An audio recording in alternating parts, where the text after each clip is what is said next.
YouTube, this is 90T3 coming at you with a very short tutorial requested by my friend Naturally Niani. Hi. I mentioned in the last video that I've done that I do a preparation technique called feathering of the hair that I use when I braid my hair. As you can tell, I've taken down the back portion of my hair so I can rebraid it. And this is my hair here. It's actually getting kind of long. But I'd usually like to prepare my hair a day before. However, I wasn't able to do so yesterday, so I'm getting ready to do my hair tonight. So I'm going to quickly show you how I prepare my hair. I've already done the portion that I'm actually going to use. You see how tapered that is? That way it falls more naturally when I braid it. That way it's no blunt ends, it's not heavy. With feathering technique, it takes away the bluntness and it also lightens the hair where it feels more natural. So that way when you put your hair in a bun, your head don't feel like it's leaning over to the sides, like you're ready to fall over into a river and head first, more or less. Um, but here, this is just a small section of the hair that I use. I usually cut my expressions hair into 4 sections. I cut it in half the first time, set one half, I cut it in half again, and the other half, cut it in half again, so I have 4 sections. This is just a small part of it. As you can tell how blunt the ends are. They're very even, very blunt, which causes your hair to be heavy when you braid. That's why most people, when you use the hair that way, people say that they use a lot of packs of hair and it feels really, really heavy, and it's hard to manage that way sometimes. And I don't like that feeling, so when I learned this technique, I started to use it very often, and I actually really, really love the technique. Thanks to Memoirs of Key. I'll put her link down at the bottom so you can watch some of her videos. My braiding techniques, I actually learned a little bit more from her. I've been braiding for years. However, but I'm always willing to learn and easier to accept more things, easier ways of doing things, so to speak. I guess that's just the Leo in me to be stubborn. However, um, let's get to it. I take the hair and put it in my hand this way. And as you can tell, you can see like very small strands of hair here. And what I do, I take little strands and do this and just pull it.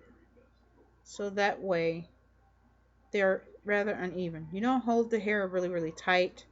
You just hold it just loose enough so that you can easily pull the hair without causing a lot of bunching down at the bottom. You will get some bunching down at the bottom, but not a lot. And I'll show you in a minute because I'm starting to see a little bit here as I go. But I do this to prepare my hair so I can braid, and see how it bunches up a little bit right here. I don't know if you can see that.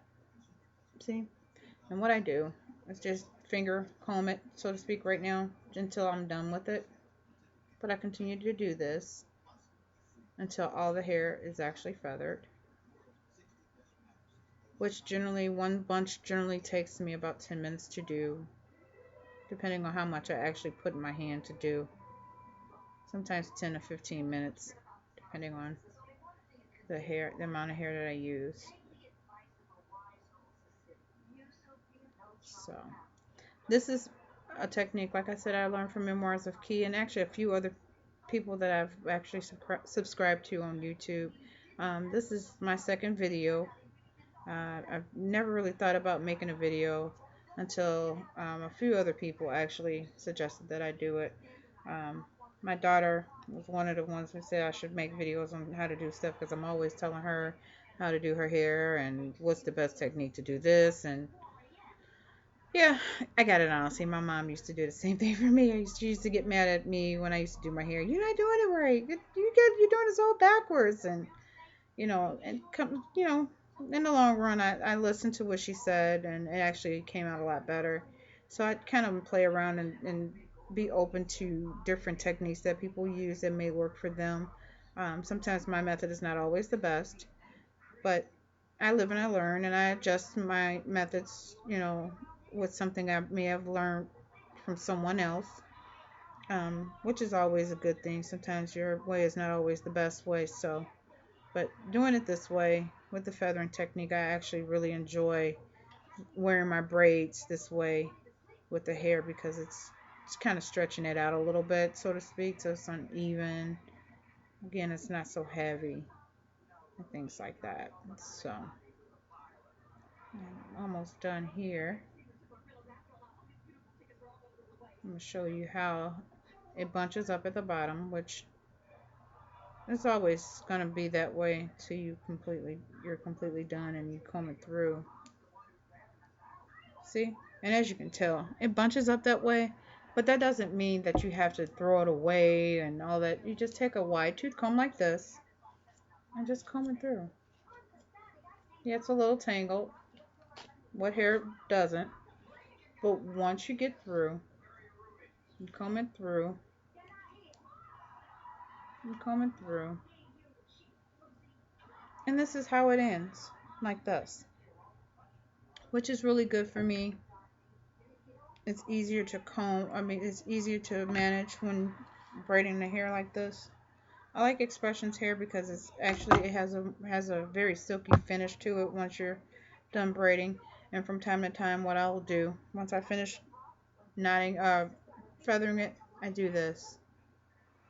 I'll knot it so that way I'll know this section is done. I can just pick it up and go.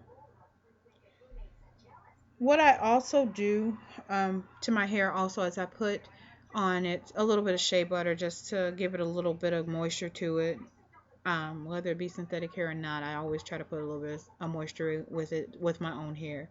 Um, so that's what I do to prepare my hair for the day of braiding. Unfortunately, I wasn't able to do it yesterday, but I'm actually going to be up for a couple hours to complete my hair now. So, but until next time, guys, I'll see you soon.